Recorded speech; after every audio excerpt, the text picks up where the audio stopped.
सूदी अदायगियों की वजह से बजट अहदाफ का हसूल मुश्किल। हुकूमत के मालियाती इस्तेहकाम के दावों पर सवालिया निशान लग गया। गुज़श्ता 5 माह में सूदी अदायगियों और दीगर अखराजात में इजाफा हुआ है। करंट अखराजात बढ़कर 4.7 हज़ार अरब रुपए हो गए हैं। इसी हवाले से मजीद जानते हैं नुमाइंदा ABN न्यूज शाहिद अजमल। जी शाहिद। जी बिल्कुल, सूदी अदायगियों की वजह से बजट अहदाफ का हसूल जो है वो मुश्किल हो गया और हुकूमत के मालियाती इस्तेहकाम के दावों पर सवालिया निशान लग गया है।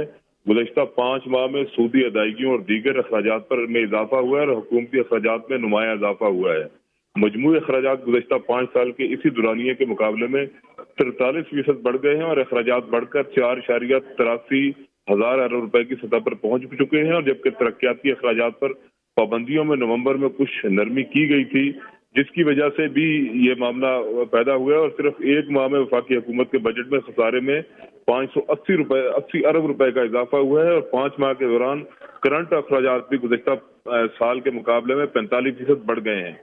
जबकि ज़राए का कहना है कि करंट अखराजात बढ़कर 4.7 हज़ार अरब रुपए हो चुके हैं और अखराजात में इजाफे की रफ्तार महंगाई की शरह की रफ्तार से 29% से भी ज्यादा है। जी बहुत शुक्रिया शाहिद।